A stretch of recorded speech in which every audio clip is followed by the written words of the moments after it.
ఏంటి, దేవతలందరూ కలిసి శివపార్వతుల పెళ్లినే చెడగొట్టారా? పూర్వం బాణాసురుడు అనే ఒక రాక్షసుడికి ఒక కన్యక చేతిలో మాత్రమే చావు ఉంటుంది అని వరం లభిస్తుంది. ఆ వరం ఉంది కదా అని అతను చేసే ఆకృత్యాలను తట్టుకోలేక దేవతలందరూ కలిసి శివపార్వతులను వేడుకుంటారు. అందుకు పార్వతి ఒక ఆడపిల్లగా కన్యాకుమారిలో జన్మిస్తుంది.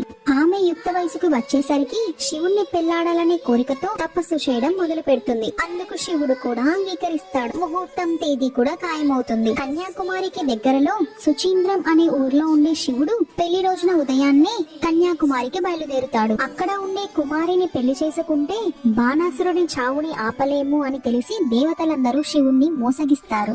దేవతలందరూ కలిసి కోడి తొందరగా కూసినట్టు చేసి శివునికి అప్పటికే పగలు వచ్చేసిందని భావన వచ్చేలా చేస్తారు. ముహూర్తం దాటిపోయింది అనుకున్న శివుడు అలా పెళ్లి చేసుకోకుండానే వెనతిరుగుతాడు. అర్థాంతరంగా ఆగిపోయిన ఆ పెళ్లిని చూసి కుమారికి చాలా కోపం వస్తుంది. విందుకు చేసిన వంటకాలన్నీ రంగురంగుల మట్టిగా మారిపోతాయి. అందుకే ఇప్పటికీ కన్యాకుమారిలో రంగురంగుల మట్టి కనిపిస్తుంది అంటారు. అప్పుడే బలవంతంగా కన్యాకుమారిని పెళ్లి చేసుకోవాలనుకున్న బాణాసురుణ్ణి కోపంలో కుమారి వధిస్తుంది. అలా 3 సముద్రాలు కలిసే చోటున కన్యాకుమారిగా వెలిసింది. ఈ స్టోరీని కనుక మీరు ఫస్ట్ టైం వింటుంటే కామెంట్ చేయండి.